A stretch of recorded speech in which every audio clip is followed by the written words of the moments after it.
Bueno, la primera pregunta de esta exposición es ¿cómo se desarrolló el conflicto en El Salvador? Andrés, ¿quieres dar tu opinión? Eh, pues tengo entendido que el conflicto en El Salvador se generó por temas de economía. Por lo poco que he mirado, es como por temas de economía. Tenía que ver algo como el café, de la producción de café y algo así. El conflicto en El Salvador se da, o pues se desarrolló, dada la situación que tenía en crisis en los años 30 el café, digamos que ese es el precedente al conflicto, pero en esencia el conflicto en El Salvador se da por la desigualdad entre los oligarcas y el pueblo o los pobres. Eh, Como dicen, ya no aguantaban más y bueno, entraron en paros, en marchas, se unieron algunas guerrillas y esto preocupó a la oligarquía eh, y a las Fuerzas Armadas, que digamos, eran las que eh, tenían, digamos, el mandato, los gobiernos, y esto los preocupó y entonces, bueno, se enfrentaron casi que, digamos, el pueblo armado se enfrentó con el Estado. En esencia, eso es lo que es, cómo se desarrolló el conflicto. Segunda pregunta, ¿en qué consistió el acuerdo de paz en El Salvador?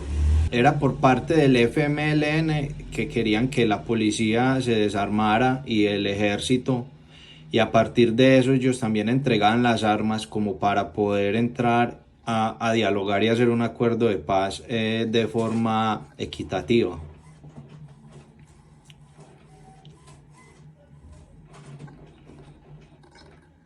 Correcto, sí. El acuerdo de paz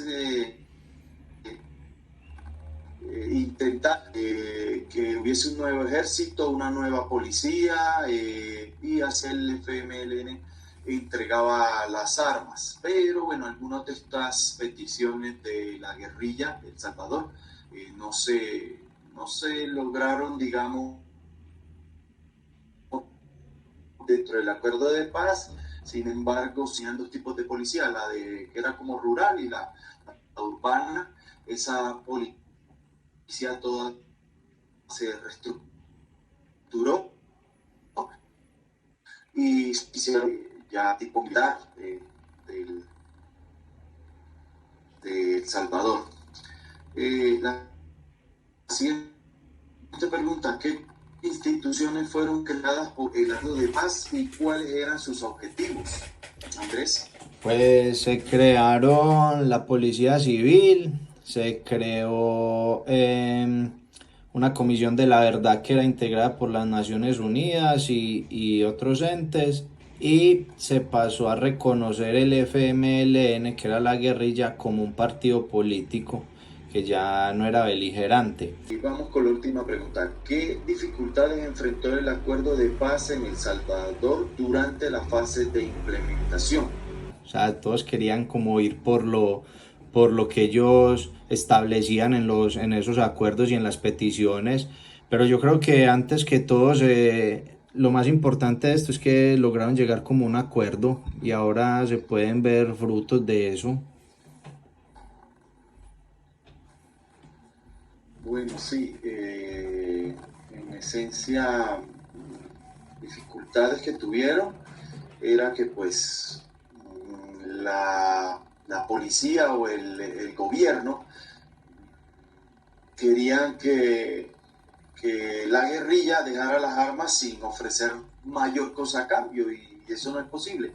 Cuando se va a hacer un, una, un trato entre, digamos, enemigos, pues tienen que ceder ambos.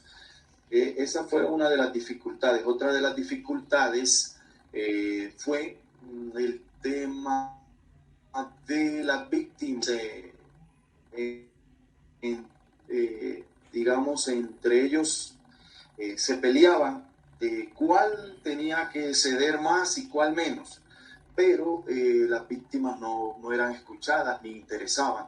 Esta parte sí es diferente. El acuerdo, digamos, de paz de Colombia, las víctimas sí podemos ver que cada rato están en reuniones y televisado. Entonces, pues bueno, el acuerdo de paz en Colombia sí interesan o sí importan las víctimas.